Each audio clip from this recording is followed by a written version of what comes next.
Então, boa noite, colegas, sejam bem-vindos e bem-vindas aqui ao nosso terceiro e último encontro, né, das nossas aulas abertas, que são uma atividade que nós fazemos de férias, né, com, com os alunos do Semblante e também com o pessoal de fora, né, com o público externo que deseja conhecer o Semblante, conhecer um pouco melhor sobre a nossa transmissão. Então, nós costumamos fazer essas atividades aqui no início dos nossos, ou nas aberturas dos nossos semestres. Então, dou as boas-vindas a quem está chegando aqui, conhecendo o Semblante, boas-vindas aos alunos novos das nossas formações, cursos e grupos de estudos, e também, né, desejar um bom retorno aos colegas que estão aqui retomando as atividades das formações, cursos e grupos de estudos. Me apresentando aqui para quem não me conhece, eu me chamo Michele Vasconcelos, sou psicóloga, psicanalista, faço parte do grupo do Semblante como transmissora, analista e supervisora, né? E nesse momento atuo na direção geral do Instituto.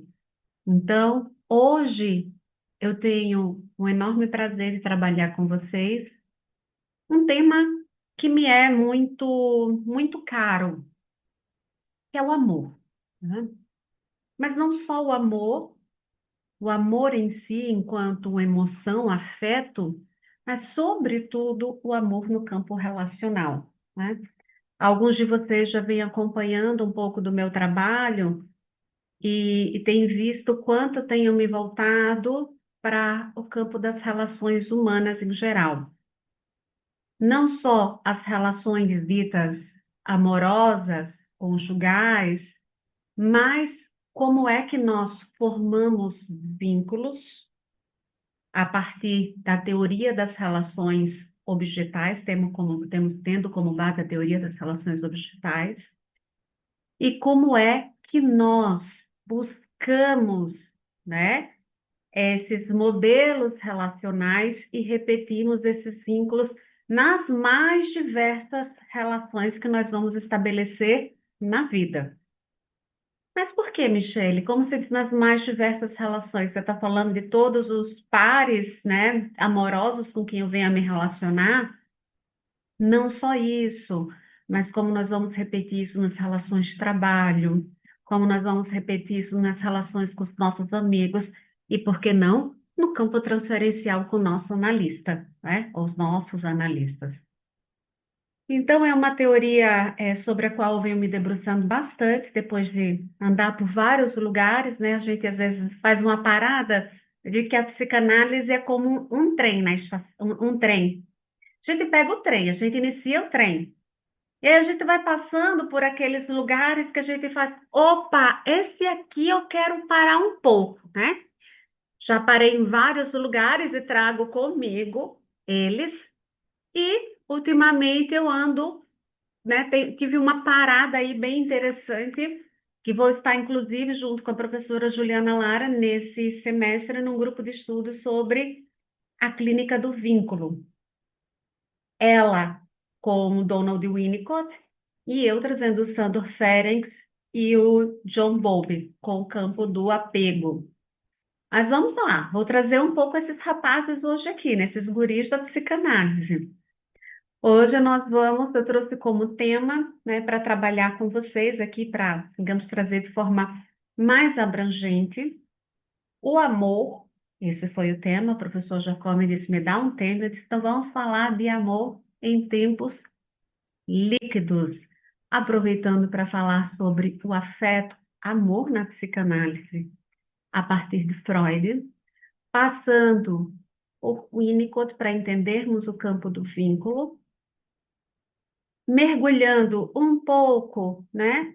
Pouco, mergulho raso, mas é o que o tempo nos dá aqui de possibilidade na teoria do Zygmunt Bauman, na verdade, duas obras dele bastante conhecidas, né? Que é a modernidade líquida, juntamente com o amor líquido, para a gente entender como estão ocorrendo as relações nessa era moderna ou para alguns pós-moderna, e de como nós podemos entender isso a partir de um olhar psicanalítico da teoria do apego. Então, vamos fazer esse percurso. Vocês pensam assim, mas é muita coisa, né, Michele? Vamos fazer uma costura. Vamos aqui costurando juntos hoje. Boa noite, Miriam, seja bem-vinda. Boa noite, obrigada. Vamos para o amor em tempos líquidos, pessoal.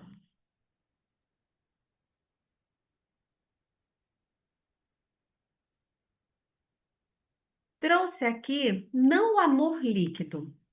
Vamos entender qual é o conceito de amor líquido de Zygmunt Bauman. Mas trouxe o amor em tempos líquidos. Isso me lembra muito uma música do Lulu Santos, né? Que são tempos modernos, uma música de 1983, eu acho, que diz assim: hoje o tempo voa, amor, escorre pelas mãos, né? O que é esse tempo que escorre pelas mãos? É um tempo que não é mais sólido, é um tempo que a gente não consegue mais agarrar. Hoje nós vivemos num tempo que nós já não consegue mais ter o controle, já não consegue se deter no nosso tempo, que de repente a coisa já passou. Eu imagino que muitos de vocês devem ter essa mesma impressão que eu tenho e que muitos pacientes trazem na clínica, que quando a gente para, né, para tirar uma foto na estação de trem que eu estava falando, né, a gente para tirar uma foto, o trem já partiu, o tempo já passou e outra coisa já aconteceu, se modificou. Então, se a música Tempos Modernos, do Lulu Santos, é da década de 80, nós estamos 40 anos depois, pessoal. A nossa percepção de tempo está muito mais acelerada, né? Quem de vocês tem tempo a perder para alguma coisa? Muitos de vocês que estão aqui já devem ter pensado em alguma situação, mas eu não vou perder tempo com isso. Né, Paola, né, Vanessa, né, Andréia? Não vou perder tempo com isso, não vou perder meu tempo com isso, porque meu tempo é precioso. Nós pensamos assim, nossa, como essa pessoa valoriza o tempo dela, né? Ou talvez não, né? O tempo esteja correndo tanto para essa pessoa e ela correndo tanto atrás do tempo, né? Desse tempo cronômetro, relógio, que ela não consegue se deter em alguma coisa. E inclusive nas relações pessoais. Porque hoje essa nossa aula aberta, que é mais uma transmissão aqui, conversa, vai dizer muito da posição de sujeitos que nós nos encontramos hoje no mundo e diante do outro. Quantos de vocês, às vezes, chega à noite em casa, final do trabalho, e pensa assim, nossa, estou morrendo de fome, vou cozinhar alguma coisa. Não, pera. Vou pedir no iFood porque chega mais rápido. Rapidez. Pronta a entrega. Por quê, colegas? Porque além de investir tempo, nós investimos o que quando investimos tempo? Libido. Tempo é libido. E o que é libido dentro da psicanálise? É a nossa energia sexual. É o que nos move. Lembro muito de uma obra que todos vocês devem conhecer, O Pequeno Príncipe, quando ele traz a rosa, né? Que a rosa dele era especial não porque ela era uma rosa, mas pelo tempo que ele investiu na rosa. Logo, o tempo é libido. Quando eu ofereço o meu tempo a rosa ou alguém, eu estou investindo libido. Ou seja, e a libido vem de onde? Do meu campo narcísico. Colegas, isso passa sim pela roça do Pequeno Príncipe, passa por conhecer alguém e passa Quando eu falei, quando eu destino o libido a fazer uma comida para mim, para me alimentar, porque eu sou importante para mim mesmo. Investimento, alimentação passa por um campo da necessidade, sim, mas passa por um campo também do desejo, investimento que eu faço em mim no meu autocuidado. Então, pegando esse gancho aqui, eu volto para o amor, né? Michele, falamos em um tempo acelerado, um tempo que nós estamos correndo atrás de alguma coisa que nós mal sabemos o que que é, a gente só segue correndo. Passa alguém correndo e alguém passa correndo na nossa frente e a gente pensa que eu estou atrasado, vou correndo atrás. É? Essa é a imagem que a gente tem, inclusive, quando a gente abre as redes sociais. Uma pessoa começa a fazer uma coisa, o outro começa a fazer, nem sabe por que está fazendo, mas só porque o outro fez. Tempo. A gente não tem tempo, vivemos no automático. É? Colegas, então, se eu não tenho tempo, ou seja, não tenho libido para investir em algo, como é que fica então o amor? Ora, como é que fica a rosa do Pequeno Príncipe? Né? Então, às vezes a gente está procurando encontrar a rosa ou ser a rosa, mas a gente acaba se colocando no mundo atual como mais uma rosa. Vou retomar isso no final. Amor na psicanálise. Vocês todos já devem ter ouvido falar essa frase do Jacques Lacan, que é famosa. Amar é dar o que não se tem a quem não quer. O que que isso quer dizer? O que que o Lacan quis dizer com isso? Vamos pensar no que a gente entende a partir da teoria psicanalítica. Quando eu amo alguém, eu não amo o que ele é. Eu amo o que de mim, o que falta em mim, o que de mim, a parte que falta em mim, eu projeto nele. É tanto que o amor, na nossa concepção mais generalista, é entendido como um complemento, né?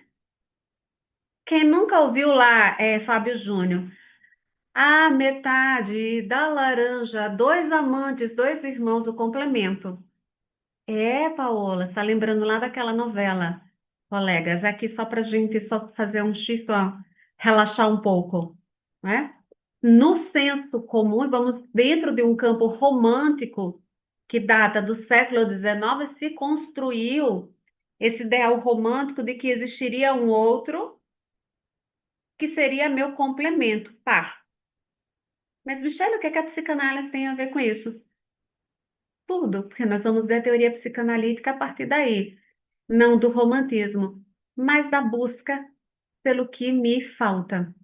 Então, quando Lacan nos traz essa frase, essa concepção melhor acerca do amor, amar é dar o que não se tem a quem não quer, é porque o que eu estou dando ao outro, que é do campo da minha falta, eu não sei se o outro quer. A demanda do outro é outra. E muitas vezes desconhecida para mim.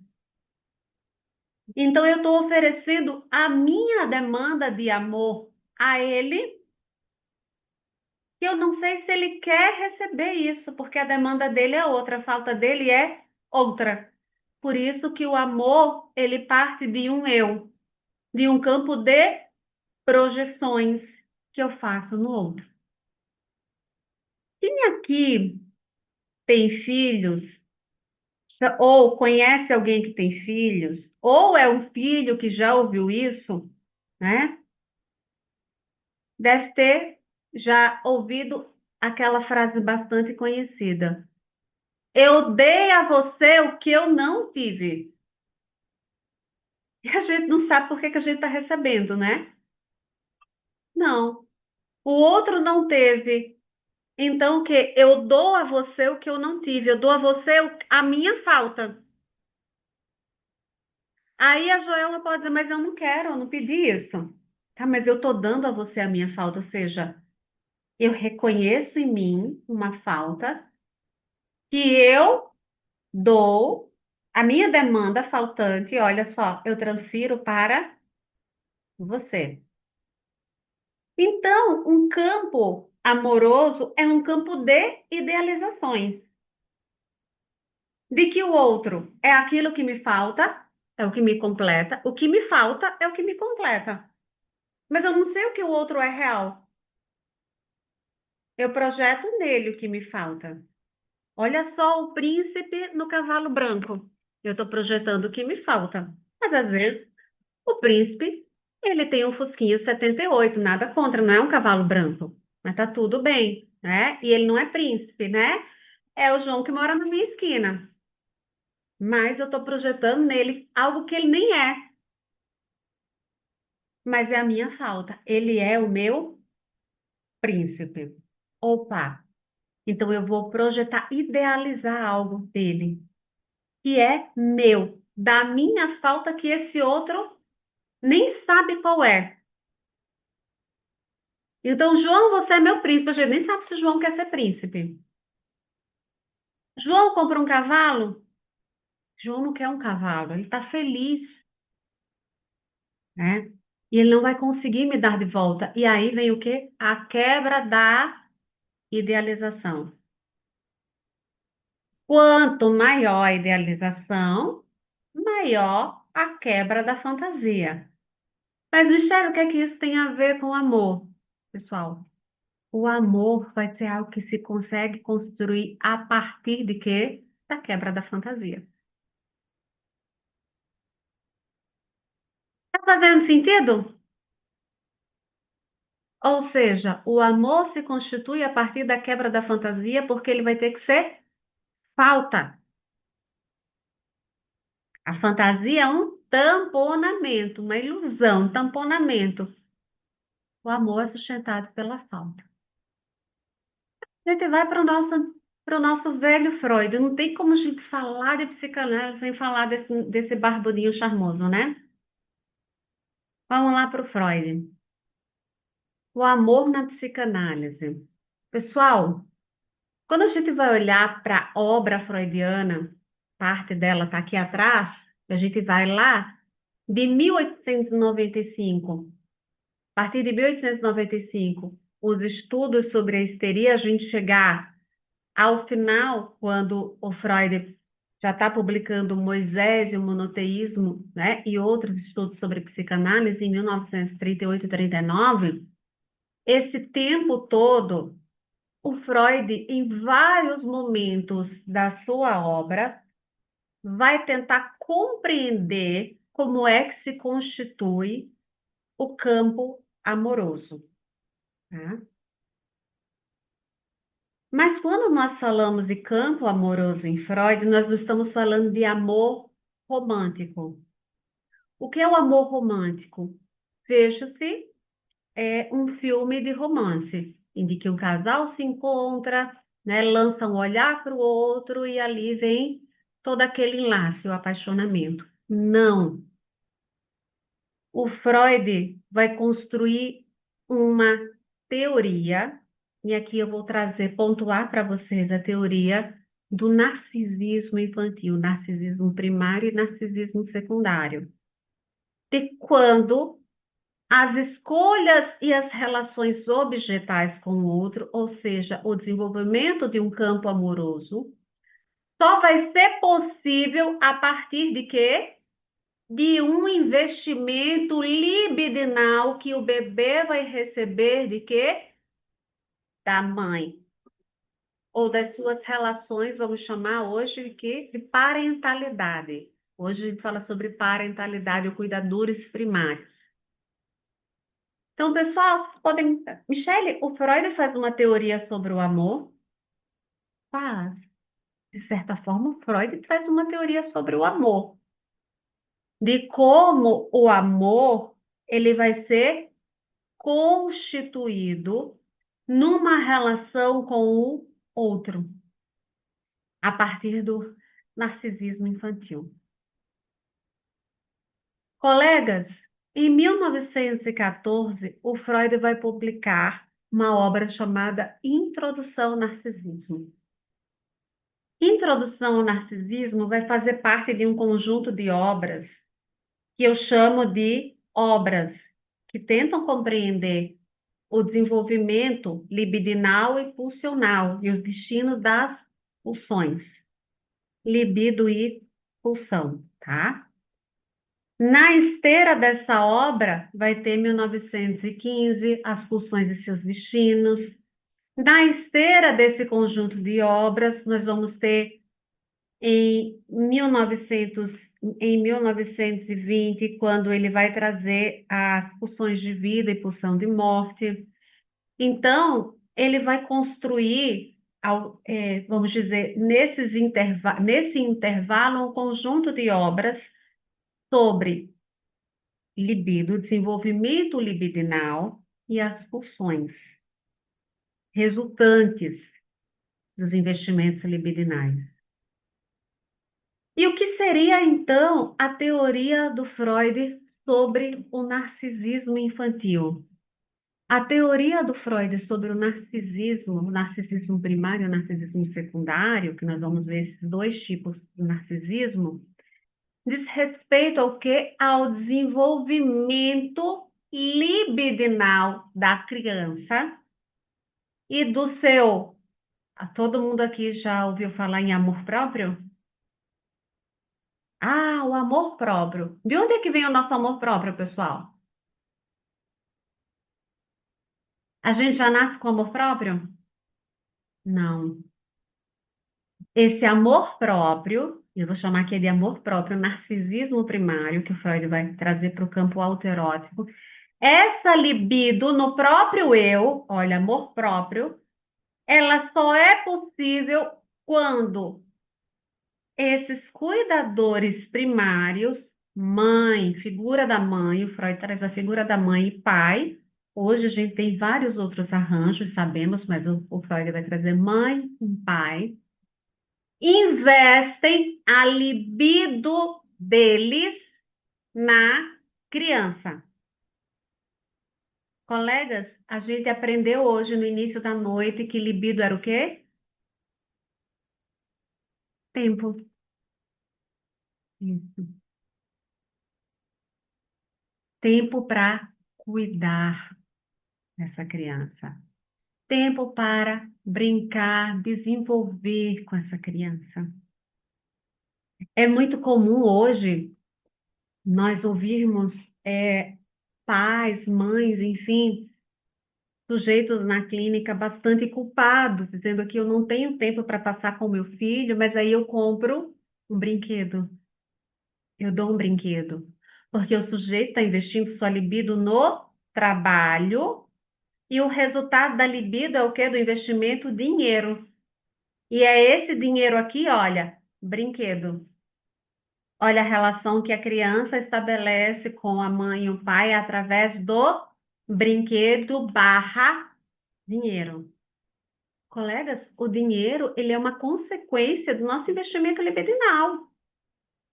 Em trabalho, outras coisas está aqui, o dinheiro. Por quê? Tira o dinheiro, vamos voltar aqui para a criança, narcisismo infantil. A criança, ela consegue direcionar a libido dela ao próprio eu. Por quê? Porque ela não está num campo de necessidade, de sobrevivência, ela tem adultos lá, os cuidadores. Olha que cuti-cuti!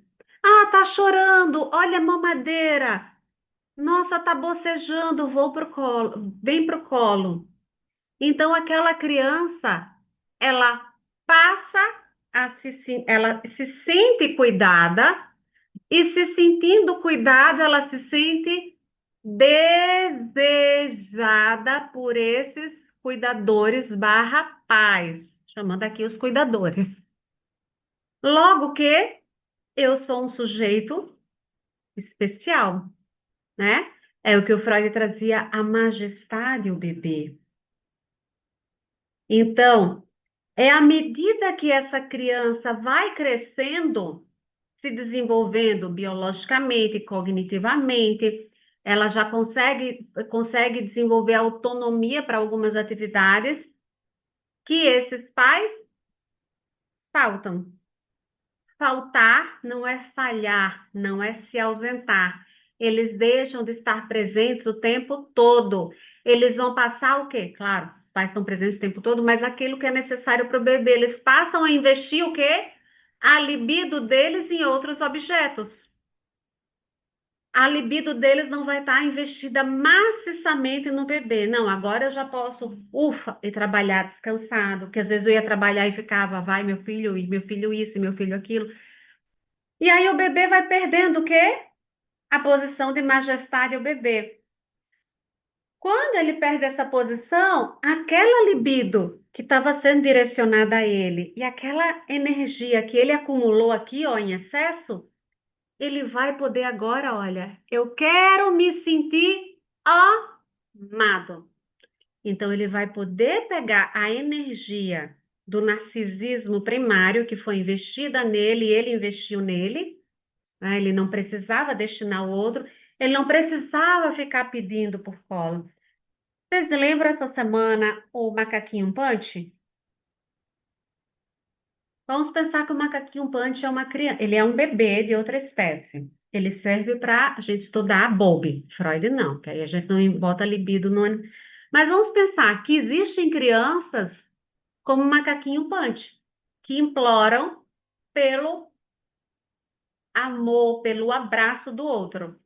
Sim, há crianças que estão implorando pelo carinho, pelo olhar, pelo cuidado do outro, porque não recebem.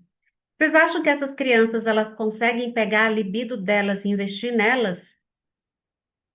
Não, não conseguem, né? Então elas vão ter falhas no desenvolvimento narcísico primário. Trazendo aqui, se o macaquinho fosse uma criança. Michele, o macaquinho pode ser entendido lá pelo bobo? Pode. Aqui eu só fiz uma analogia para a gente compreender. Então, aquelas cenas que a gente via, aquele bebê chegando perto, sendo empurrado, sendo evitado, sendo ignorado, né? Muitas crianças recebem isso. E o Freud trazia o quê? Que quando as crianças, os bebês, eles não recebem o tipo de cuidado adequado, o olhar adequado, amor, investimento, ele falava mesmo, investimento libidinal adequado desses pais, eles crescem com o quê? Com problemas de amor próprio, de estima. Por quê? Só com o desenvolvimento do meu amor próprio e de ter tido um lugar de amor no outro, é que eu posso investir a minha libido em tentar reconquistar aquele amor, ou seja, com objetos externos. Então, quando nós vamos tentar entender o que é a dinâmica amorosa para o Freud, a dinâmica amorosa se dá pela busca no campo externo do que me falta, fazendo escolhas de objetos para me relacionar, objetos, pessoas que me dizem das minhas figuras parentais. Esse é o campo amoroso. Investir libido num objeto externo de amor. Porque em algum momento aquele objeto faltou. Eu deixei de ser a criança, a majestade, e agora eu tenho que ser amado por outro, amar outro e ser amado por outro. Foi quebrada a fantasia daquele amor infantil, né? A criança substitui os pais por outro. Então, colegas, amar causa desconforto? Claro, porque no amor eu estou buscando algo que me falta. E quando eu encontro algo que me falta, eu tenho medo de perder, não tenho? Tenho, por isso que amar causa desconforto. E aí a gente vai entendendo que para amar é preciso ter resiliência. E é preciso já ter passado, colegas, por um processo que se chama frustração. A frustração, ela se dá com o quê? Com a perda de um objeto, com a perda de uma fantasia. Mas na sociedade atual as pessoas têm tempo para se frustrar? Elas querem se frustrar? Não. É como a Paola chegar em casa à noite e dizer, eu vou comprar, né, a comida, porque vai que eu vou fazer, ainda vou queimar a comida, eu já vou comprar a comida pronta. Eu não quero me frustrar. Chegou a iFood aqui. Não quero me frustrar, eu não quero que isso dê um erro. Então, só para a gente, eu estou fazendo aqui analogias, porque é uma transmissão aberta, que a gente não está num tema específico, né, de nossos programas de formação, mas para a gente fazer o diálogo entre teorias e contemporaneidade. Então, o amor na psicanálise agora puxando Winnicott e Bowlby. Donald Winnicott e John Bowlby. Esses dois rapazes aqui, Winnicott em cima e John Bowlby embaixo. Eles são contemporâneos, tá? Ambos trabalham dentro do campo da psicanálise relacional. Nós vamos ver que o John Bowlby ele vai para além da psicanálise. Ele vai unir psicanálise com etologia, com comportamento, com biologia. Por quê? Porque ele vai trazer um campo, e eu vou trazer aqui, científico, de pesquisa para a psicanálise, sobre como se desenvolvem as relações afetivas entre as crianças e seus cuidadores, e de como as relações afetivas elas têm um impacto no desenvolvimento do que nós vamos chamar de comportamento de apego e consequências nas relações durante ao longo da vida. Ou seja, como nós vamos repetir as mesmas relações, modelos de relações de apego, tá? Se chama de modelos. Mas, enfim, aqui só para pontuar o John Bowlby. Alguns podem não ter ouvido falar, uma teoria interessantíssima, que nos faz hoje compreender muito do campo do trauma, do campo do luto, das relações abusivas, né? Por que que uma criança ou um adulto se mantém numa relação abusiva, mesmo causando medo, desconforto e sofrimento. Ambos vão trabalhar com dois conceitos que são importantes: vínculo e segurança. E o Donald Winnicott, ele constrói uma teoria acerca do vínculo, o John Bowlby também, de um vínculo seguro. Ambos vão partir da importância de uma figura materna. O Winnicott, de uma função que vai ser exercida por um cuidador, uma mãe suficientemente boa, que é o quê? Aquela mãe que no início entra num campo de necessidade do bebê, se conecta ao bebê a partir de quê? Da demanda, das necessidades do bebê. O que é que o bebê precisa? Então, essa mãe, que é um ambiente para o bebê, um objeto para Klein, um ambiente para o bebê, ela vai ser responsável inicialmente não só suprir o bebê no campo de necessidades instintivo, mas no campo de estabelecimento de um vínculo, o que, colegas?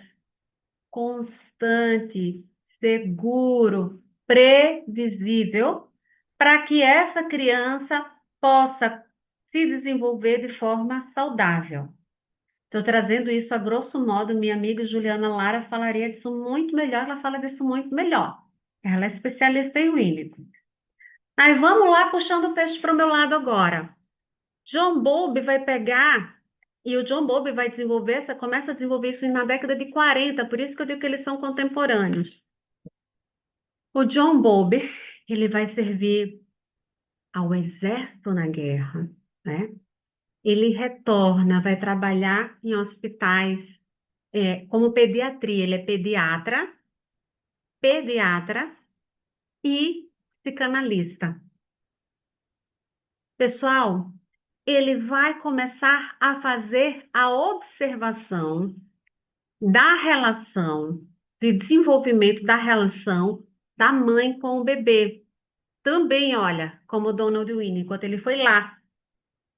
E ele não só vai fazer essa observação, como ele vai fazer grupos de pesquisa, investigação, para entender quais são as consequências, tá?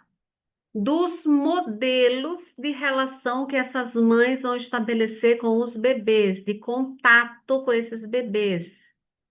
Ou seja, essas mães, elas vão conseguir se vincular com os bebês e quando elas constroem um vínculo, quanto tempo dura para construir esse vínculo, né?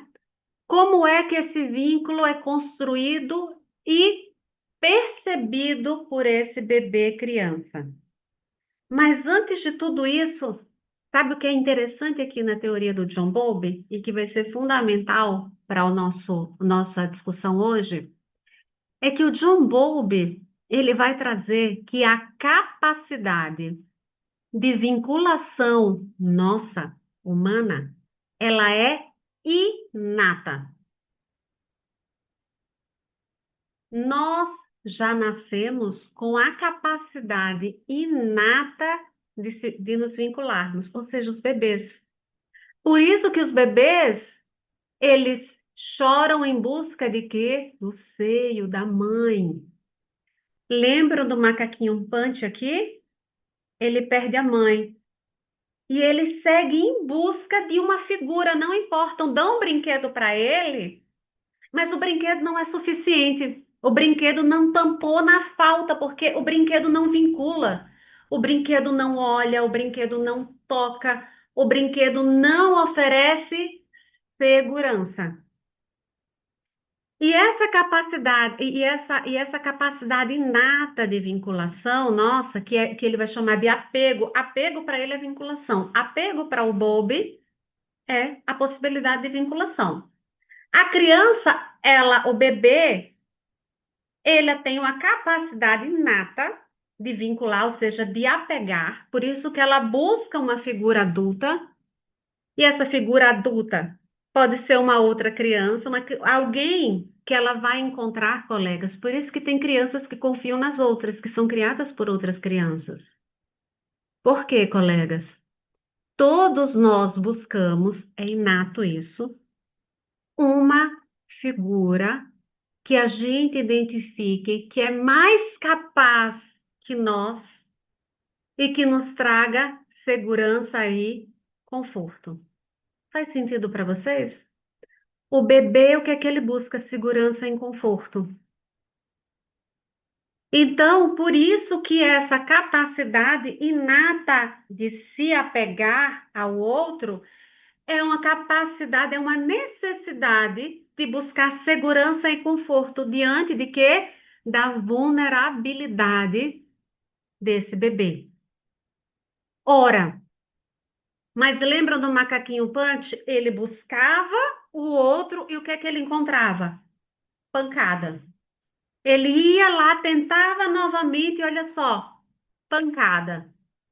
O que o Bowlby vai nos trazer, ainda além disso, é o seguinte: é como nós vamos ter a sensibilidade de entender, de pensar como é que a criança vai compreender o que é que ela recebe de nós.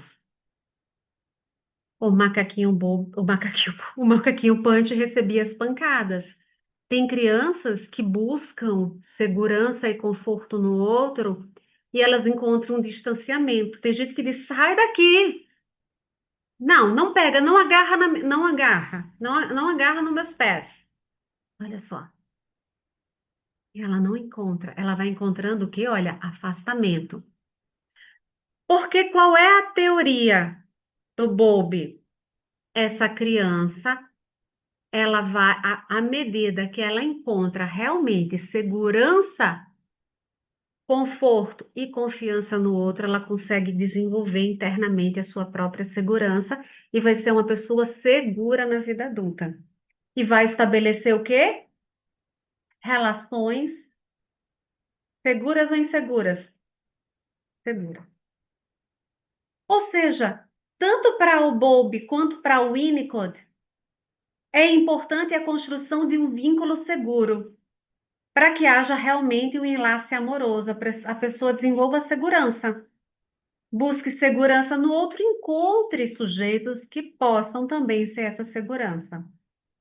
Colegas, porque no fundo, todos nós buscamos, enquanto bebês que nós fomos e adultos que nós fomos, previsibilidade e segurança interna.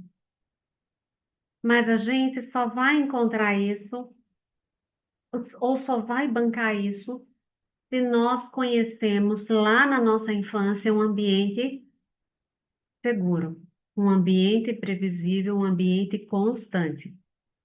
Não significa que a gente não pode mudar isso ao longo da vida. Pode. Por isso a gente tem o quê? Nós temos as nossas análises, nossas terapias, para entender aonde é que a insegurança nos toca. Colegas, essa teoria aqui, vamos pensar, construção de vínculo seguro é que vai promover o enlace amoroso, sem dúvida. Mas o desenvolvimento dessa segurança interna que essa criança que teve um ambiente previsível, teve um ambiente seguro, teve um ambiente constante, e não inconstante, de constância. Aquele outro era constante para ela. O outro não sumia, o outro não desaparecia, o outro não mentia, o outro não afastava. Pessoal, essa segurança interna nós vamos levar para todas as nossas relações. Relações amorosas, relações de amizade, relações de trabalho.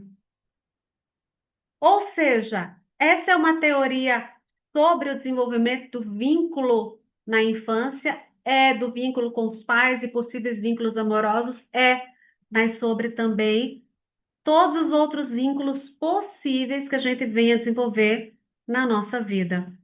Porque no final das contas, o Bowlby vai nos apresentar uma teoria sobre a personalidade que nós vamos desenvolver a partir das vinculações infantis, tá? Então, nós desenvolvemos a nossa personalidade. Vamos voltar aí para o ambiente, vamos entender bem. E aí volta, né? Lembra que a gente falou que libido é tempo? Então, quanto mais tempo se tem para investir com essa criança em companhia, alimentação, atividades lúdicas, mais segurança ela vai ter em relação à constância do outro. Né? O outro está aqui, constante comigo. Segurança. Colegas, a pergunta então, por que que amor e sofrimento caminham juntos? Algumas pessoas chegam ao consultório, eu não quero amar porque eu não quero sofrer. Né? Amar, nossa, amar me faz sofrer demais, Michele, eu evito o amor. Olha o campo evitativo aí, que já vê o campo evitativo. A evitação, que é um tipo de comportamento de apego, ela é uma defesa. Contra o quê? Contra a insegurança que eu sinto quando eu estou na presença de alguém. Porque quando eu estou na presença de alguém, eu não sei se aquele alguém é seguro ou inseguro para mim, porque o que eu estou acostumada, olha, é o meu padrão. Então eu evito me relacionar. Sabe aquele sujeito que o chefe diz assim, olha só, preciso falar contigo. E a pessoa se treme, começa a ficar ansiosa. Por que que a pessoa se treme e fica ansiosa? Porque possivelmente, colegas, lá na infância, quando pai, mãe, irmão, tio falava assim, preciso falar contigo, isso era um tom de ameaça.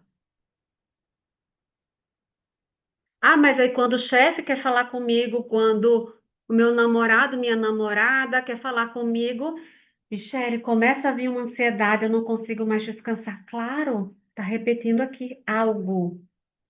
É uma representação, o Bowlby vai nos trazer.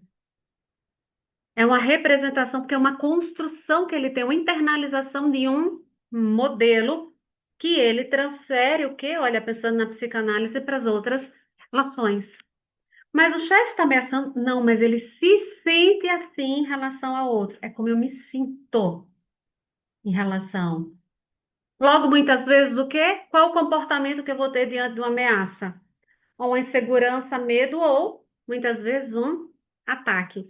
E quando eu estou falando comportamento, colegas, eu não estou indo aqui para a teoria cognitivo-comportamental, não. Eu estou falando sobre a expressão, o comportamento é uma expressão da emoção. Aqui nós estamos numa teoria dos afetos, né? E que expressão e que afeto é esse? Insegurança. Eu ataco quando eu estou inseguro, né? É uma possibilidade. Mas vamos lá, por que que amor e sofrimento andam juntos? Quem nunca teve uma dor de cotovelo aqui que atire a primeira pedra? Só que não atire o que vai quebrar o computador de vocês, pessoal. Quebrar o computador, o celular não vai ser em mim. Vamos lá, dor de cotovelo. Pessoal, por que que a gente sofre, né? Quando ama, por que que a gente sofre por amor? A gente só sofre, né? Por algo que a gente coloca num lugar de falta. Como assim? Vocês já perderam coisas na vida e vocês não sofreram, mas vocês já perderam outras coisas que vocês sofreram. Por exemplo, eu vou dizer aqui, olha só, se eu perder essa caneta, eu não vou sofrer, porque essa caneta aqui, eu fui ali numa livraria que tem aqui embaixo, uma papelaria, comprei. Agora, se eu perder essa caneta aqui, eu vou sofrer bastante. Por quê? Porque ela me foi dada por alguém muito especial, por uma grande amiga. Então, no meu campo psíquico, ela representa algo, a minha amiga. E algo que, colegas? O tempo que a minha amiga foi numa loja, lembrou de mim, olha, minha amiga lembrou de mim, foi numa loja, comprou uma caneta, ou ela já estava na loja e lembrou de mim, e disse, eu trouxe esse presente para você. Olha só, é algo que faz eu me sentir o quê? Especial. Então, se eu perco isso aqui de mim, eu perco isso aqui de mim, olha só, eu perco isso aqui, eu perco algo que fazia com que eu me sentisse o quê?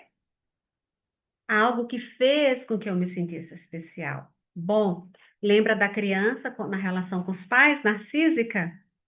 Quando os pais se afastam, ela está perdendo algo especial, um lugar especial, e ela busca um objeto. Então, o investimento libidinal dela vai ser no objeto. A minha amiga investiu uma libido em mim. Aqui, eu não investi libido, eu estava comprando umas pastas. Me dá essas canetas aqui, porque eu sempre estou com a caneta na mão. Então, sempre perdendo, estou sempre emprestando uma caneta. Olha aqui a diferença. Libido. Os objetos, e leia esse objeto tudo no mundo, inclusive pessoas, elas são investidas de libido por nós, né? E entram num campo representacional. Então, por que é que amar dói? Primeiro, colegas, muitos de nós está lá num campo infantil ainda, em busca de uma satisfação, sem tolerar faltas. Amar dói primeiro. Vamos lá, porque eu não quero perder o objeto de amor. Aquele que eu falei lá no início, não quero. O que eu invisto libido em mim é caro, eu não quero perder, porque quando eu perco o objeto, eu perco algo de mim, meu investimento libidinal, ou seja, narcísico. Ponto interessante freudiano aqui. Mas lá no campo infantil, a criança, o bebê, está em busca de quê? Ação. E no final das contas, todos nós estamos em busca de satisfação.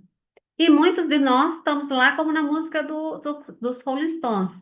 I can get no satisfaction. Eu não consigo ter satisfação, né? Pessoal, amar é sofrimento por quê? Não podemos perder a ameaça de perda do objeto traz sofrimento. A gente se agarra a ele, né? Mas outra coisa interessante, o objeto não pode ter faltas. Lembram do príncipe no cavalo branco? A gente cria um objeto sem faltas.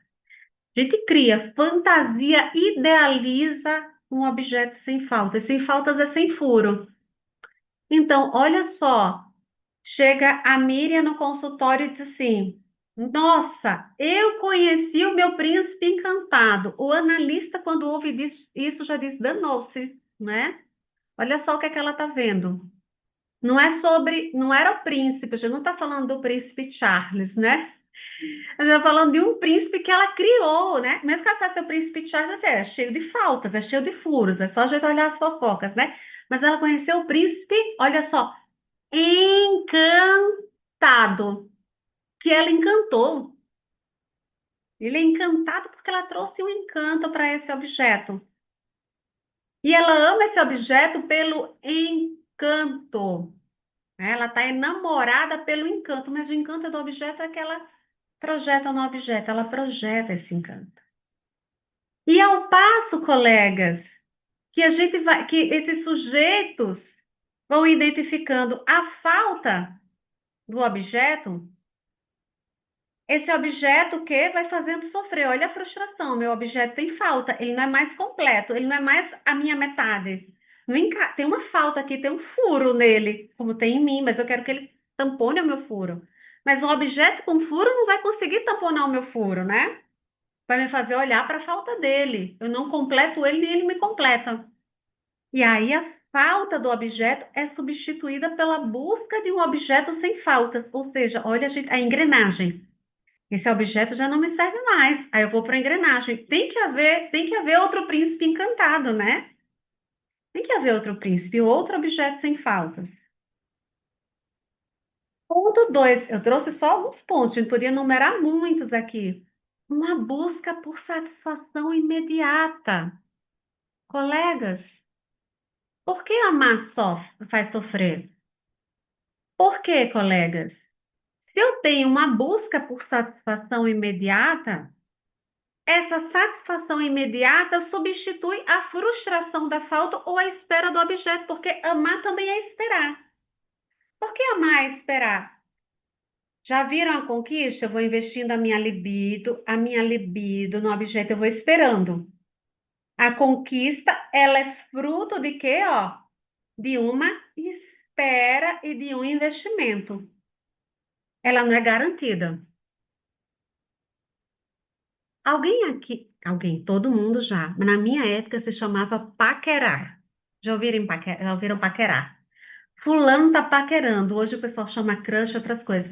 Fulano tá paquerando. Era assim, você passava, aí sorria. Sorria é interessantíssimo. O Bowlby traz o sorriso como uma forma que nós temos, inata, de estabelecer conexão com o outro, para nos sentirmos mais confortáveis. Ele vai trazer desse campo no comportamento que é inato. Sorrir. A gente entra no lugar, a gente já sorriu. Onde é que a gente aprendeu isso? A gente não aprendeu. Ninguém ensinou que a gente tem que sorrir. Mas a gente sorri para quebrar o gelo, a gente sorri para ser aceito, né? Daquele sorriso, né? Mas enfim, vamos falar da paquera. Aí eu vou lá, né? Olho. Aí no outro dia eu passo, né? Deixo um sonho de valsa assim na mesa. Olha só, vou investindo libido, tempo. Aí no outro dia, ponho um bilhetinho de bom dia, lembrei de você. Bom dia, que bom te ver logo no início do dia. E olha o investimento. Tempo, espera. É garantido que o outro vai olhar para mim e vai corresponder? Não, exatamente. Por isso que o quê? Isso pode levar a uma grande frustração. E num tempo em que nós vivemos, que ele escorre pelas mãos, eu vou investir isso se eu estou em busca de satisfação? Uh-uh. Satisfação imediata substitui essa frustração. Então, o que que eu tenho? Olha, tem fulana que está querendo ficar comigo, quer estar comigo, vou lá, vou ficar com fulana, né? Então, colegas, o amor faz sofrer, por quê? Porque a gente precisa ter uma espera. Essa espera, ela vem com uma possibilidade de frustração, e já é uma frustração de uma falta. A gente espera porque tem falta.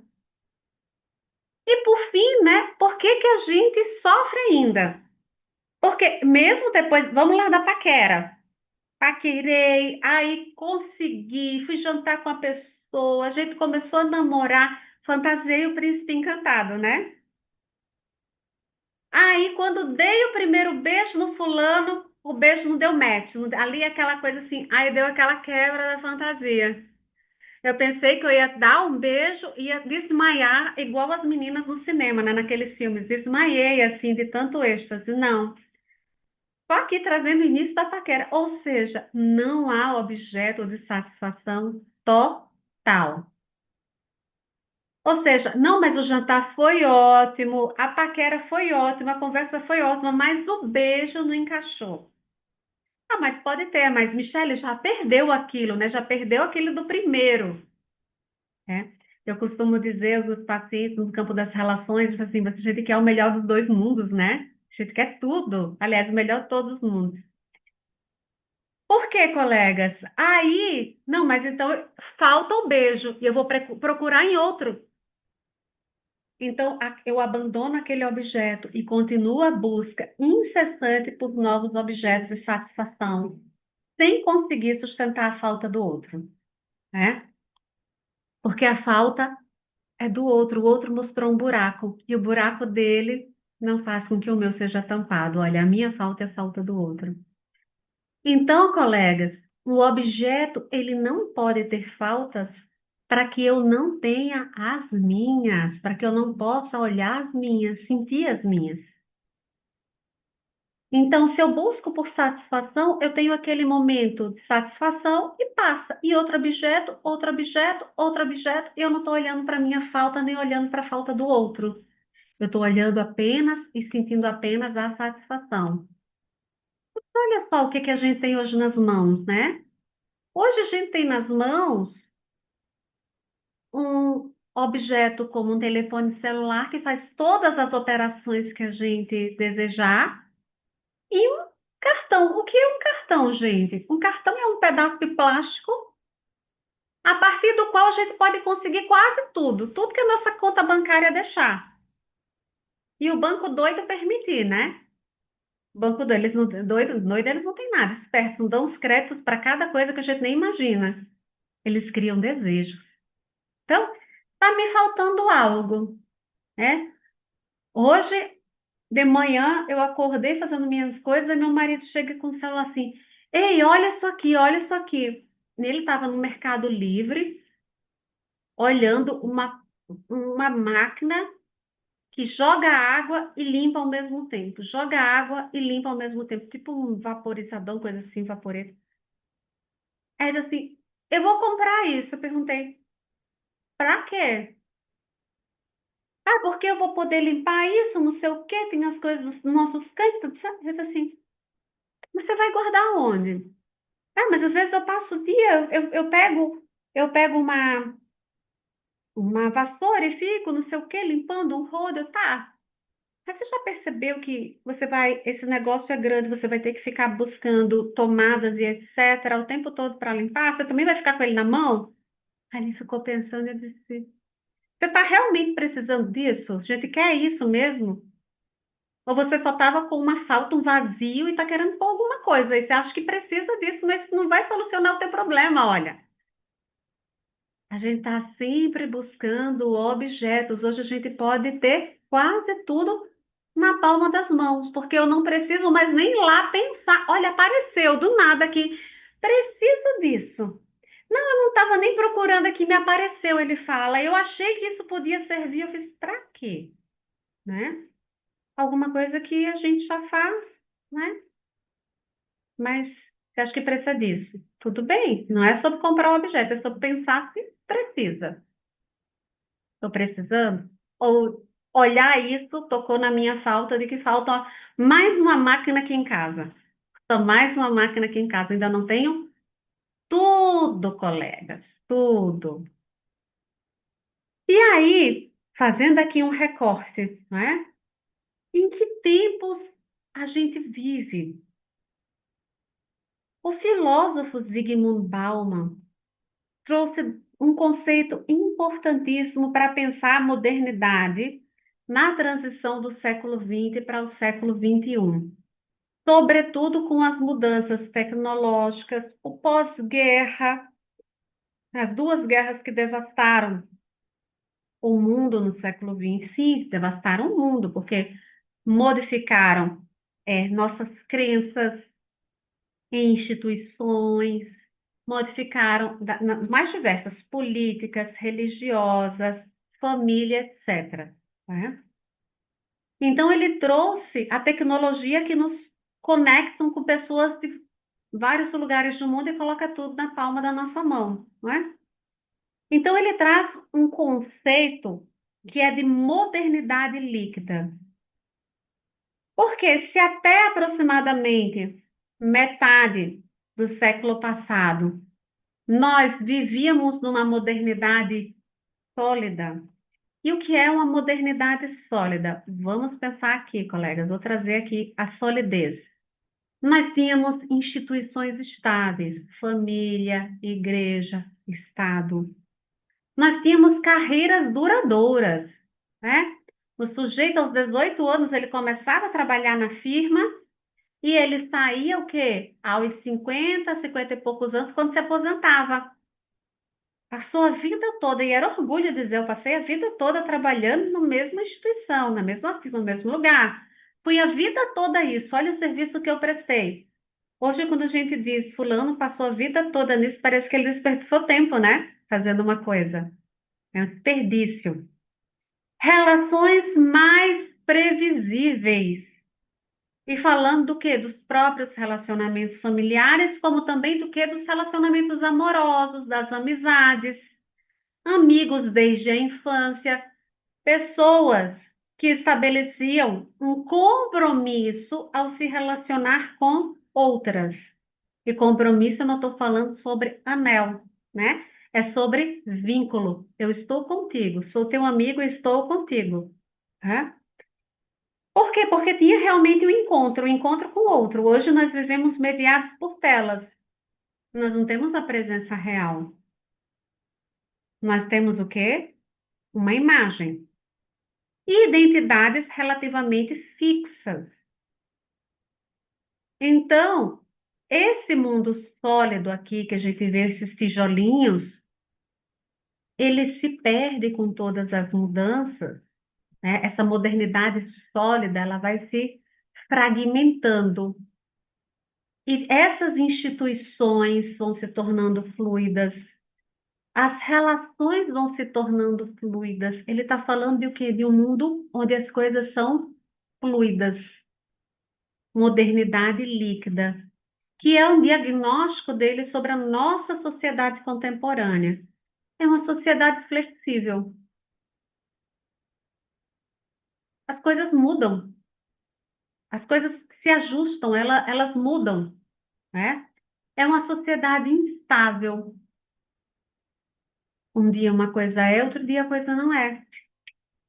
É uma sociedade provisória e em constante mudança. Pensem isso nas relações. Relações instáveis, relações em constante mudança, né? Trabalhos provisórios. Ah, eu sei o que eu sou hoje, mas eu não sei o que eu vou ser amanhã, né? Famílias, instituições instáveis. Então, diante desse diagnóstico social, que ele faz generalista, mas nós vamos pensar sobretudo nossa sociedade aqui, um recorte ocidental que eu faço, inserindo no Brasil aqui, onde nós estamos, esse tipo de sociedade, ela produz segurança ou insegurança no sujeito? Insegurança, né? E essa sociedade, ela é fruto das mudanças que o campo político e social e cultural produziram. Político, democracia, liberdades, direitos, e aqui eu não é sobre ser contra isso de jeito nenhum, é sobre as mudanças, né? Colegas, vamos pensar no campo social, trabalho, família, relações, e no campo cultural, a gente tem todo esse hibridismo que nós estamos vivendo. A gente tem um hibridismo, não podemos desconsiderar isso. Então, a estabilidade, que significava constância e segurança, ela foi fragmentada. Só que nós somos indivíduos, olha, que buscamos o quê? Lembram do Bowlby? Segurança e conforto. E nós não estamos encontrando segurança e conforto nessa nossa sociedade. Logo, não é estranho pensar o quanto nós temos aumentos de transtornos de ansiedade, sujeitos com medo, medo do futuro, sujeitos sem conseguir estabelecer compromissos de trabalho, se vincular a estabelecer compromissos de trabalho, relações de trabalho, como também relações amorosas, pessoais, sequer de amizade com outros. Porque a insegurança, tudo é fluido, eu não sei do amanhã, eu não posso ficar aqui. Isso é algo que o Bauman traz no campo relacional, eu preciso ter liberdade, eu preciso ter a fluidez, porque o mundo é fluido. Eu preciso poder ir embora, não ficar aqui. Logo o quê? Para eu não ficar, eu não estabeleço o quê? Para manter a liberdade, eu tenho medo de estabelecer o quê? O compromisso.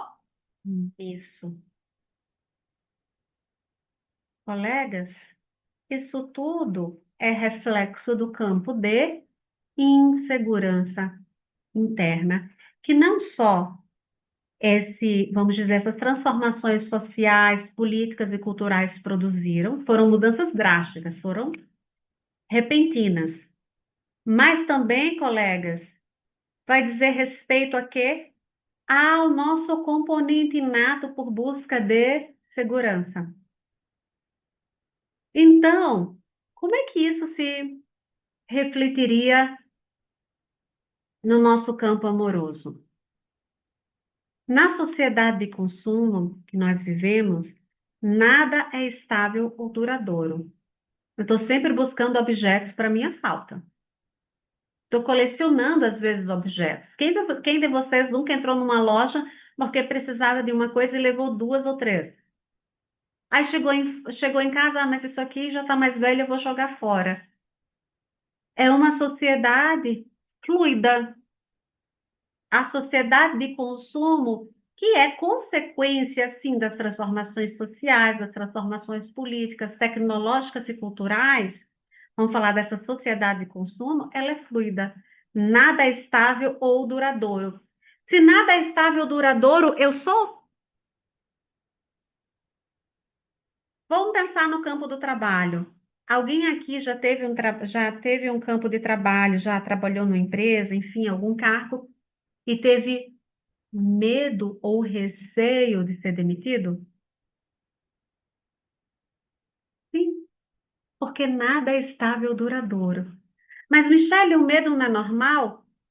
Dentro da nossa sociedade, sim. Porque dentro da nossa sociedade, como nenhuma posição é estável ou duradoura, isso nos leva para um campo de insegurança e incerteza. Então, às vezes eu estou numa empresa trabalhando e já estou com o olho quê? Em outra, aplicando para outro trabalho. Não, mas esse tá bom. É porque vai que, né? Vai que eu preciso de outro aqui, eu preciso de uma carta na manga. Colegas, eu costumo acompanhar isso e tô entendendo que o quê? Que isso é consequência, sim, de um campo de instabilidade e insegurança. Nada é duradouro. Por que que eu falei da empresa agora? Para a gente pensar nas relações. Vamos para o campo relacional, porque a minha relação no trabalho é reflexo de quê? Não só de um campo social que eu estou vivendo, mas também desse mundo fluido e das relações fluidas desse mundo. Ou seja, eu não sou mais, né, a Vanessa no trabalho, eu sou um número. Não é a Vanessa que é, vamos dizer, a Vanessa que é administradora, né? Que sabe lá dos Paranauê todo, que, poxa, quebra o nosso galho. Não. Ali no final do mês ela pode ser só um número.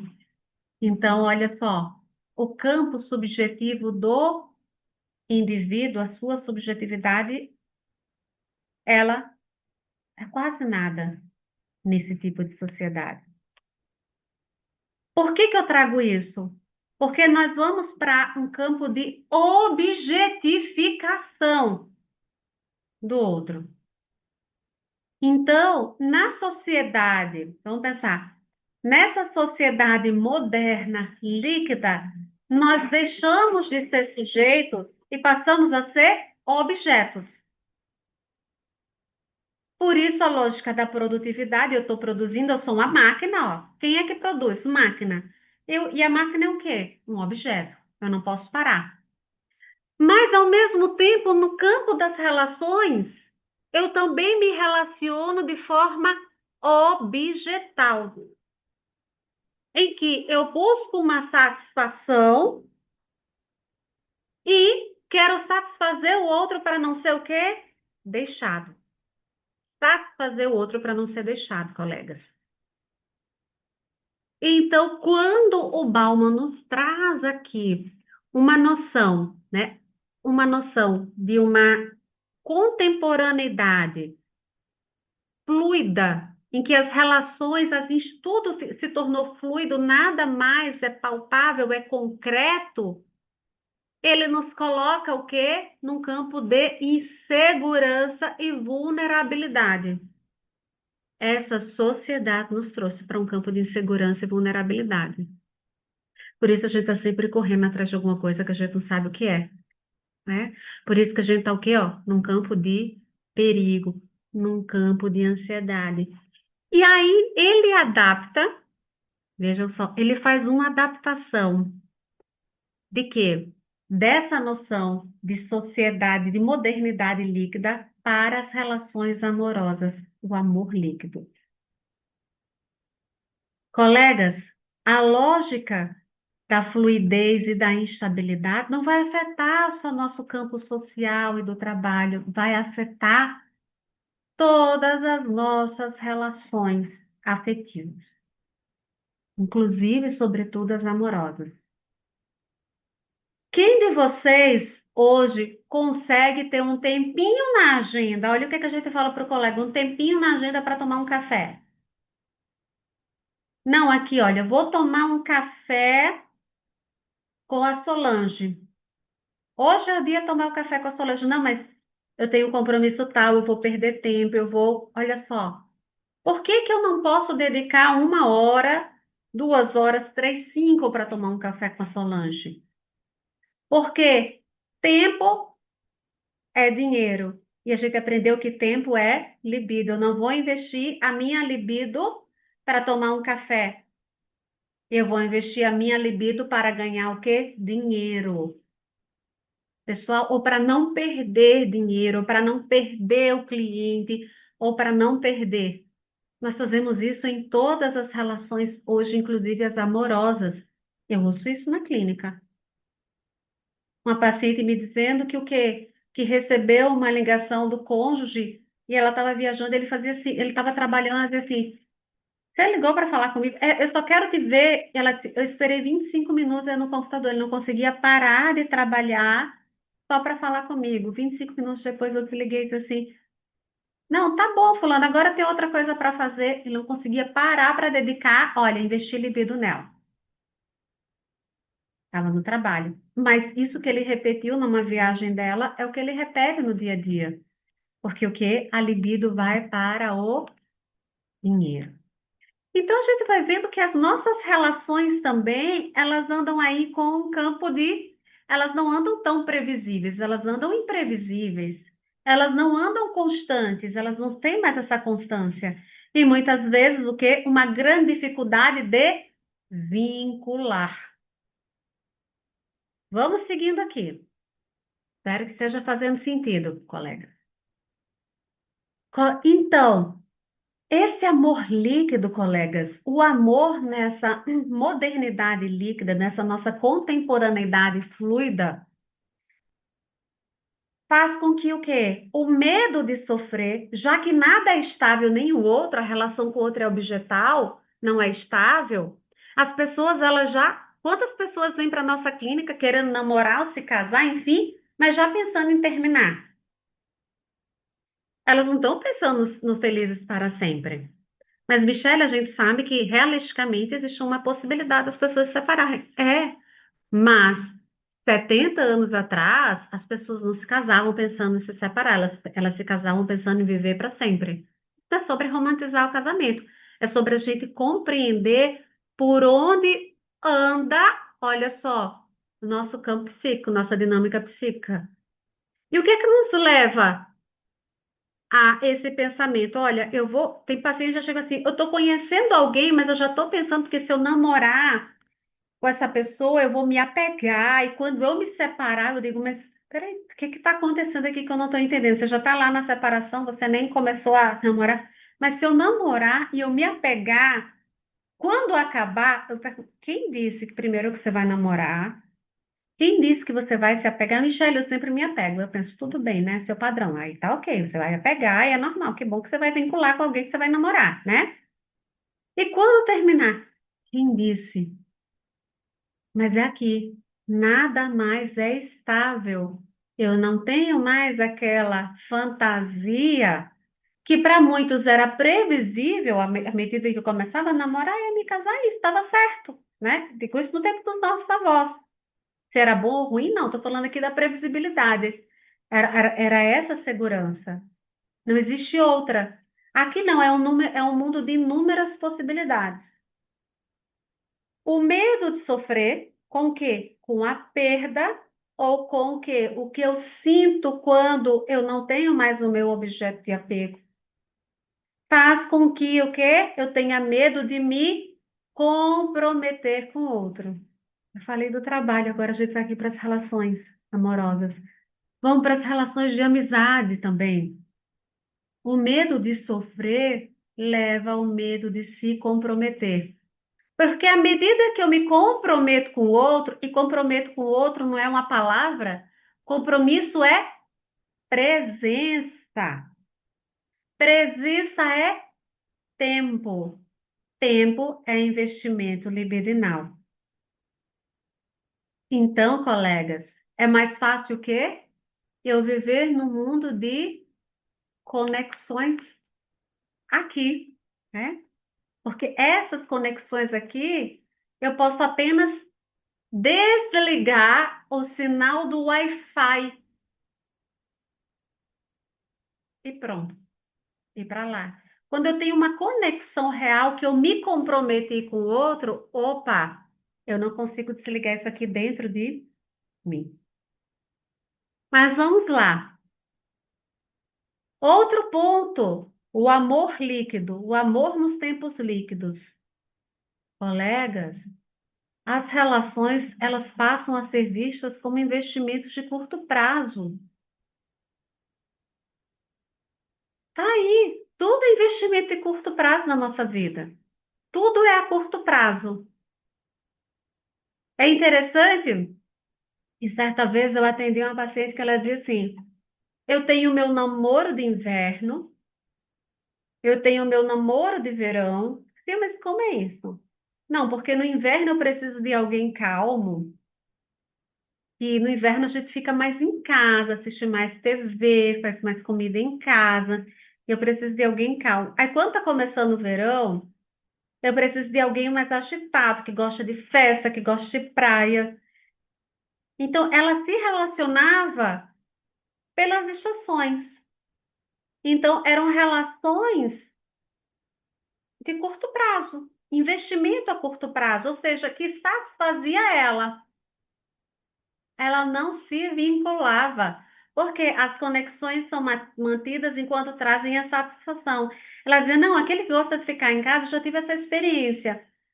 Eu já namorei que ficava em casa, Michele. Ai, no verão eu ficava, eu quero praia o tempo todo. Ai, hoje eu não vou pra praia, hoje vamos ver Netflix. Eu não queria, Michele. As conexões são mantidas enquanto trazem satisfação. Então, eu não consigo lidar com a falta do outro, porque não está me trazendo satisfação. Olha as relações objetais aí, objetos que me trazem satisfação. É por isso que o quê? Se uma máquina que eu tenho não é completa, para mim, não faz tudo, borda, costura, não sei o quê, tá, tá, tá, eu vou comprar outra, e vou comprar outra, e vou comprar outra. O objeto. E o outro, né, numa sociedade capitalista, em que a gente tem um celular e um cartão à nossa mão, cartão de crédito, agora a gente tem até o virtual, nem precisa mais, já tem o virtual, QR Code e tudo. O outro pode ser tratado como consumível, gente, como um objeto de consumo. Então, como é construído o amor em tempos líquidos? Uhum. Por isso que o amor hoje é algo que as pessoas buscam até entender o que é no consultório, porque muitas desviam do amor e outras não conseguem entender o que é essa emoção, esse sentimento nelas. Algumas dizem, eu não encontro amor. A pergunta que eu faço sempre, mas o que é que você está buscando enquanto amor? O que é que você entende por amor, né? Algo que me complete. Não, realmente, então você não vai encontrar algo que te complete. Mas algo que não me frustre. Olha só, algo que não me frustre. É por isso que a gente entra na fila do para comprar o iPhone, buscando algo que não frustre. Todo ano a gente busca algo que não frustre. A gente vai entrar dizendo o iPhone, mas as filas para consumir algo, criando um objeto de desejo sem furo, sem frustração. Me veio um iPhone aqui, nada contra, eles são fantásticos. Eles criam aí um objeto, uma fantasia de um objeto sem furo. É o top do marketing. Colegas, só que esse tipo, né, de visão do objeto é transferido para o sujeito. Medo de sofrer é medo de se frustrar, medo de faltar, medo de perder o objeto, leva ao medo de se comprometer. Amor líquido. Então eu vou ter relações o quê? A curto prazo, para eu não me vincular. Quando eu estou me apegando, Michele, eu já deixo a pessoa de lado. Há outro paciente que dizia que só se relacionava com alguém 3 meses, porque leu em algum lugar que 3 meses era o tempo para se apegar. Então, quando ia completar 3 meses que estava saindo com alguém, deixava. Olha só o medo de vinculação. E aí, colegas, conexões só enquanto trazem a satisfação. Não existe aquele, ó, nesse tipo de relação não existe na saúde e na doença.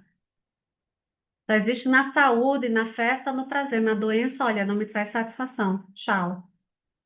E o outro, tratado como consumível, meu objeto. E como nós nos colocamos também nesse tipo de relação dessa maneira. Mas o que que isso tem a ver com a psicanálise? Tudo! Porque nós estamos falando aqui de relações líquidas. As relações líquidas são essas relações, colegas, que não são formadas por aqueles tijolinhos sólidos, ó. Segurança, tijolinho da segurança. Lembram dos três porquinhos? Qual era a casa mais segura? Era de tijolinho, ó. Segurança. Não é sólido, não traz segurança. Um sujeito que desenvolve segurança interna a partir de vínculos reais, vínculos constantes, dificilmente ele vai se envolver em relações líquidas. Por quê? Porque ele vai buscar o mesmo padrão de relação que foi o ambiente dele inicial. Então, o que que nós estamos vendo? Um quadro que é social, mas que interfere social, político, cultural, mas que interfere justamente aí, olha, no campo ambiental das relações e que as crianças estão estabelecendo com os pais e vice-versa. É aquilo que eu falei, quando os pais o quê? Trocam o tempo de convívio por um celular com o filho. O que que o filho está recebendo? Aí, um objeto descartável que muitas vezes ele joga no chão, que na verdade ele quer o pai e a mãe, e o pai e a mãe brigam porque ele tem que ter o objeto. Por que você quebrou teu objeto? Né? Mas a criança está dizendo, eu quero você, na maneira dela. Então, colegas, nas relações líquidas, o outro, ele entra enquanto um objeto de satisfação para um eu. Se a construção amorosa tem como base a frustração, o meu objeto tem furos, ou seja, o príncipe encantado, ele nem é príncipe nem é encantado, né? Vai ser aquele sujeito barbudo, o sujeito manco, barrigudo, né? Olha só, que não tem o cavalo, que se montar no cavalo mata até o cavalo, né? Que não sabe andar com cavalo. Esse príncipe não é encantado, mas ele tem uma conversa ótima. Eu adoro a risada dele. Ele me faz feliz. Olha só, a construção amorosa tem como base a frustração de fantasias e a sustentação da falta do outro. Ou seja, esse outro tem faltas e eu sustento aqui. Eu não estou buscando o objeto sem faltas, sem furos. Por quê? Porque lembram lá da criança do Freud e lembram da criança do Winnicott? Essa criança precisou sustentar uma falta de um cuidador. Falta, não falha, não ausência, para ele poder desejar. Então, aquele cuidador, ele tem falta. E o Winnicott diz, né? A mãe, ela não pode ser perfeita, ela tem que faltar. O objeto perfeito não existe. Então, aquela criança que está esperneando, esperneando, esperneando pelo chocolate, ela não vai receber chocolate. Não, fulano, chocolate agora não. Agora é a hora de soltar. Ela vai soltar. Minha mãe tem falta, minha mãe não é perfeita, não. Né? Trazendo um campo, um exemplo bem esdrúxulo, né? Colegas, a insegurança ao se relacionar. Por quê? Dentro dessas relações líquidas, em que eu estou insegura em relação a mim mesmo, olha, se eu não recebi a atenção, o amor dos meus pais, eu recebi um objeto. Se eu não internalizei uma relação de segurança, de confiabilidade, de conforto e segurança em relação ao outro, trazendo Bowlby, que segurança eu tenho em relação a mim, que eu vou ser escolhido por alguém, que alguém vai investir libido logo tempo em mim, em me escolher. Então vem o que, colegas? A insegurança que bate na clínica. Será que eu sou a melhor opção do cardápio? Ou seja, a pergunta das pessoas é: por que que o outro me escolheria? E essa pergunta só vem porque eu não me senti escolhido lá na minha infância. Quando meu pai pegou o computador para trabalhar, todas as noites, e nenhuma delas sentou perto de mim para ver uma TV, para ver galinha pintadinha, me entregou um celular. Olha só, eu não fui escolhido. Por que que alguém iria me escolher? Deve ter algo interessante. Por isso que, mais interessante que eu, por isso que o Bowlby traz o quê? Olha, como é que a criança recebe. Não é o que os pais estão dando, é como é que ela recebe, a forma como ela recebe.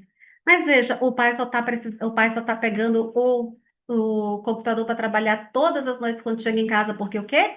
Porque ele tem que produzir, porque ele é uma máquina de produção. porque ele tem que ganhar dinheiro, porque ele tem que consumir, porque ele tem que comprar mais. Olha só a engrenagem aqui.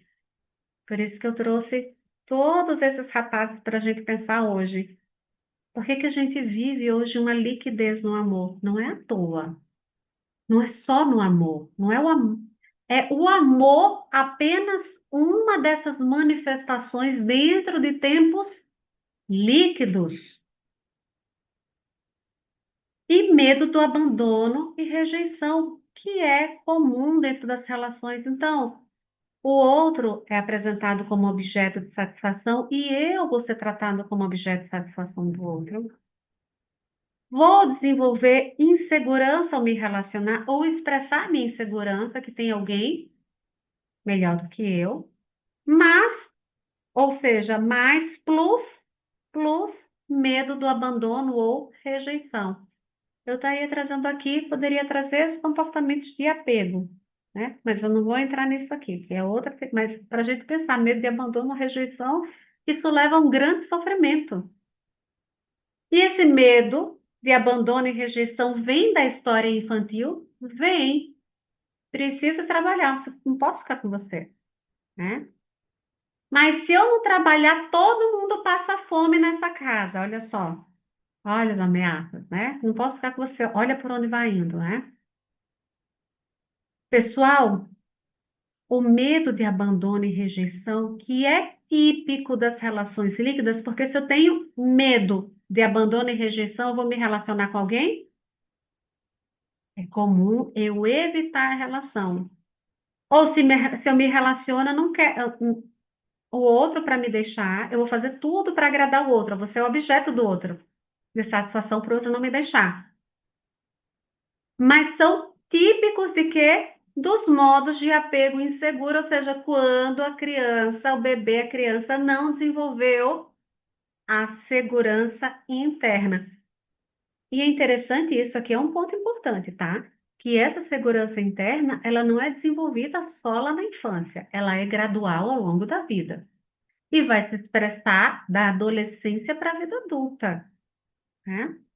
Então, nada é estável. Se, eu, se o que eu recebi, internalizei dos meus cuidadores foi uma instabilidade no cuidado, no apego, eles não eram seguros, sabem aquele sujeito assim, se eu morrer, olha só, se eu morrer, você não vai ter ninguém. Estou falando só as frases, podia trazer uma cena, né? Você vai ficar sozinho no mundo se eu morrer. Eu ouvi isso na clínica. Colegas, amar dói demais, não é? Porque eu posso ficar sozinho. Eu posso ficar sozinho e ainda abandonado. É por isso que o quê? Que o apego, que a gente chama de apego evitativo, é eu quero, mas não quero, eu evito. São sujeitos, tem muitos sujeitos contraditórios. Eu quero me relacionar, mas eu não saio de casa. Eu quero me relacionar, mas eu não quero conhecer ninguém. Eu desejo amar e ser amado, é isso que eu estou ouvindo, da criança, do infantil. Mas o medo de sofrer com alguém, pela rejeição ou abandono de alguém, faz com que o que eu evite. Olha só, é isso que a gente está ouvindo. A evitação é a minha grande defesa. Colegas, junta-se a isso, esses padrões de relação, com um mundo extremamente fluido, que hoje as pessoas elas não mais se conectam por presença, mas por páginas de aplicativos, ou seja, em que nada é real, isso leva a uma insegurança muito maior e uma evitação muito maior. E aí o Bauman vai nos trazer justamente qual é o conflito permanente do amor no tempo líquido ou do amor líquido. Ele diz que o amor líquido, ele expressa um conflito permanente. E esse conflito tem tudo a ver com o que a gente estava falando da psicanálise, colega. Esse conflito permanente é porque o sujeito ele quer o melhor dos dois mundos. Lembram da criança que deseja e precisa de segurança? Os adultos ainda desejam segurança. Mas nesse mundo fluido, que nada é estável, eles têm também um desejo de liberdade. Eles têm medo que amar também tire a liberdade deles e os faça sofrer. Então, qual o melhor dos dois mundos? Segurança e liberdade. Só que quando eu quero segurança para me relacionar com alguém, ou seja, ter um outro sujeito, lembram do bebê? Para ter uma sensação de proteção contra a solidão e a incerteza do mundo, eu estou buscando uma estabilidade emocional, eu estou buscando um companheirismo, estou buscando apoio constante de alguém, ou seja, alguém fixo na vida. Pessoal, se eu quero alguém fixo na minha vida, eu vou ter que lidar com o quê?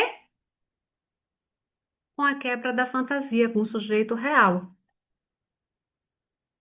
que vai acordar, que vai roncar à noite, vai acordar de manhã com um bafo, né? E que vocês ainda vão ver a cueca furada. Esse é o sujeito real. E isso não é o príncipe encantado, percebe a quebra da fantasia. Aquele ideal de eu, infantil, narcísico, o que é que eu vou amar no outro é a falta. A minha falta o outro não tem. Ele nem tem para me dar. Mas ele vai ter outras coisas que se eu sustentar outras coisas, né, que me fazem bem, não é sobre as coisas que me fazem mal, não sou obrigada a sustentar nada que me faz mal, tá? Mas encontrar outras coisas e ver outras coisas que me fazem bem, olha, é insustentável. Então eu quero segurança, mas para ter segurança, alguém fixo, eu vou ter que olhar para a falta, quebrar a fantasia.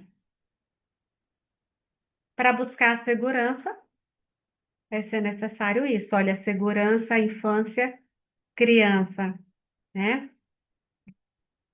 Ao passo que o quê? Como é que eu vou buscar alguém fixo para viver a minha vida, para compartilhar a minha vida, né? Querendo também o quê? A liberdade. Então ele diz que é um conflito, não é que seja impossível, mas uma relação assim tem que ser muito bem construída. Mas o fato é que o quê? Na busca pela liberdade, implica que o quê? Que os sujeitos temem que o compromisso que eles estabelecem com os outros limitem as escolhas deles. Ou seja, então, para eu continuar fazendo as minhas escolhas, eu não posso ter alguém, porque eu não quero dever nada a alguém. Eu não quero ter que prestar contas, nem a um chefe, nem a minha mãe, nem ao meu pai, nem a um cônjuge. Então, o melhor do mundo da liberdade que o sujeito busca é autonomia, espaço individual, não se sentir preso ou limitado e a possibilidade de sair quando quiser, de qualquer lugar, inclusive de uma relação. Percebe a contradição? Eu quero alguém que fique, mas eu quero poder sair.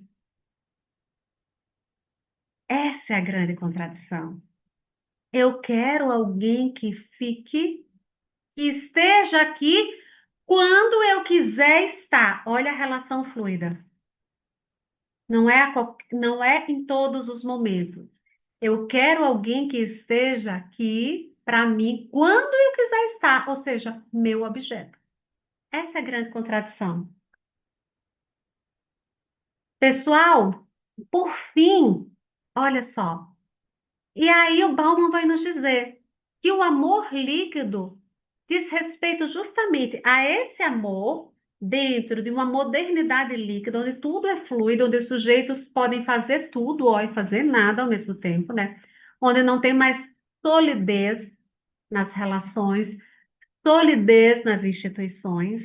Então, o amor líquido é a tentativa de equilibrar dois desejos contraditórios. Um que vem da segurança, olha, lado sólido, querer alguém que fique, a segurança, e lembrando, essa segurança também nos é inata. Olha a psicanálise, a busca por segurança, por alguém seguro, gente, a criança. Nossa infantil a gente busca por segurança na vida. Internamente buscamos por segurança.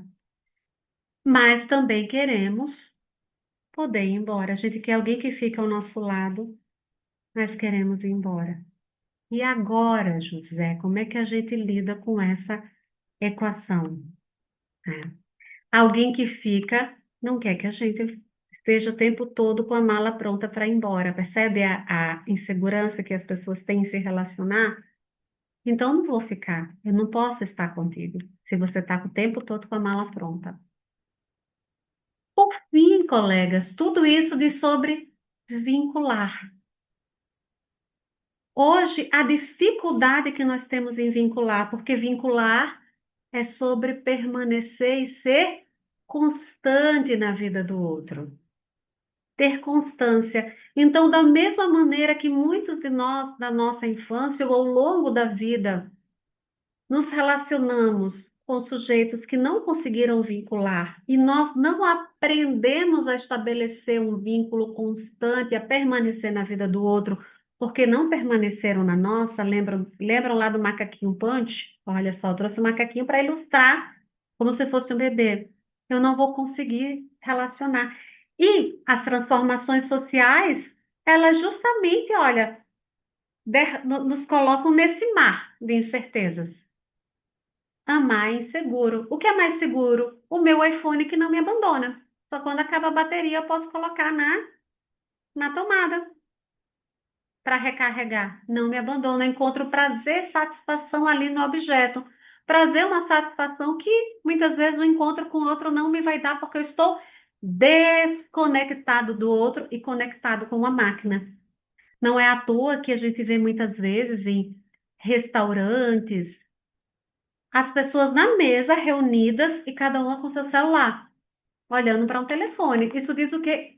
Tá, colegas, uma incapacidade que nós estamos tendo hoje de nos vincular. Porque vincular é sentir. E sentir, para uns, causa um incômodo extremo. Porque se eu sou muito amiga do André, eu gosto muito do André, se o André está sofrendo, também vou sofrer com o André. Não sofrer da mesma forma, mas sentir um incômodo porque ele está sofrendo, porque eu sou vinculada com o André. Então, poxa, André, como eu fico triste quando você está sofrendo. Eu sinto aqui em mim. São colegas, olha, eu coloco a tela no meio. E aí, André, como é que você está? Qualquer dia desse vamos tomar um café e nunca acontece. Olha, eu vou me desconectando do André. Evito sofrer com o André. Mas quando eu evito um sentimento, um afeto, a emoção, o sentimento, a expressão do afeto, sofrer, eu não evito só sofrer, eu evito também amar. Quando a gente evita uma emoção, a gente também evita outra que vem junto aí. E aqui a gente vê vamos dizer, uma sociedade bastante evitativa no campo das relações, porque é evitativa no campo das emoções, né? Não sofrer. E por fim, colegas, termino aqui com John Bowlby, né? Quando ele diz, e aqui acho que ele fecha o que a gente estava trazendo sobre vamos dizer, essa ideia, né? Esse paradigma do Bauman acerca da modernidade líquida e do amor líquido. John Bowlby ele vai nos trazer o seguinte: considero o desejo de ser amado e cuidado. Olha só, amado e cuidado, segurança, né? Ter uma pessoa fixa, segura, como parte integrante da natureza humana ao longo da vida adulta, ou seja, vem da infância e se estende para a vida adulta. Só que o quê? A gente aprende muitas vezes que amar é sofrer. Igual aquela música Sinônimos lá do Zé Ramalho, né? Alguém já ouviu essa música? Quanto tempo um coração leva para saber que o sinônimo de amar é sofrer? É. Por isso que é preciso ter coragem. Como já dizia o quê? Velho Guimarães Rosa. O que a vida quer da gente e o amor quer da gente é coragem. É isso, colegas. Então, espero ter trazido um pouco para vocês uma reflexão sobre o amor nos tempos contemporâneos, para que a gente possa refletir, né? Em que lugar nós estamos? A gente está se permitindo se vincular ou a gente está com medo de se vincular?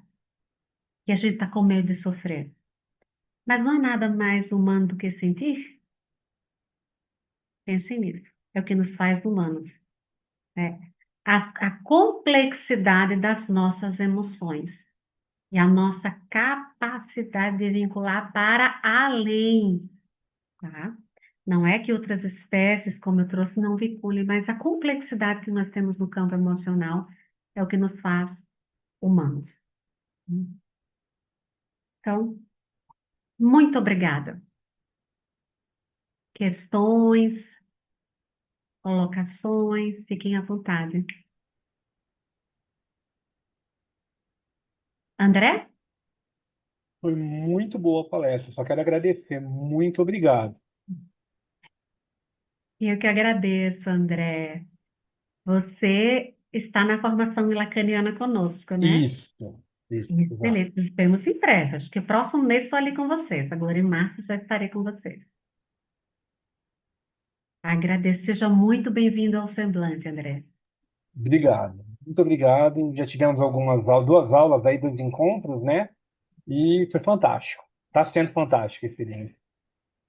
Fico muito contente que você tenha gostado, né? Obrigada pela participação e pelo feedback. Eu que agradeço, Michele. Colegas, como estamos? Vanessa, eu vi os olhinhos piscando aí. Andréia. Então, finalizamos hoje o nosso terceiro encontro de aulas abertas. Pessoal da formação clássica e Winnicottiana já retomamos agora. A clássica já retoma próxima semana, dia 3, né, Vanessa? Vanessa, Miriam, dia 3 já retomamos a clássica. A Andréa já está desde o início de fevereiro sofrendo lá na psicossomática, né, Andréa? Brincadeira, Andréa, tá sofrendo não. Mas os nossos Gostaria de autores. dizer, não é sofrimento. Não é sofrimento, é É com brincadeira. O a André câmera também. fechada, mas essa hora, assim, ó, o pó da rabiola já tá pegando. Socorro. É que a psicossomática é à noite também, né? O André assiste aula pela manhã na Lacaniana. O André começou desde o início de fevereiro. Tem o pessoal que desde antes do carnaval já está com psicanálise. A Vanessa está até com as unhas de carnaval ainda, que eu estou vendo aí, bem coloridas, né? Ela pulou o bloco, viu? É só isso, observadora, analista, a gente observa toda. Então, vamos nos ver aí dia 3, Vanessinha. Vou estar com vocês, dia 3, terça-feira à noite. Coisa Vocês boa. vamos retomando os nossos estudos. E agora, né, já que passou o carnaval, feliz ano novo para todo mundo.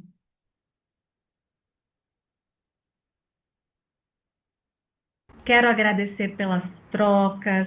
Fique aí, né, esse encontro de hoje também tenha suscitado aí um pouco de desejo de conhecer outros nomes, outros autores, para a gente compreender melhor nossa contemporaneidade e as nossas relações. Então, me despeço agora de vocês. Uma boa noite. Obrigada, Michele. E se liguem lá nas nossas redes sociais, quem não é nosso aluno que recebe ali direto nos grupos também, Instagram, que vocês vão ter acesso às nossas atividades abertas, tá bem? Tchau, tchau, pessoal. Boa noite, bom descanso. Boa noite, Paola. Obrigada.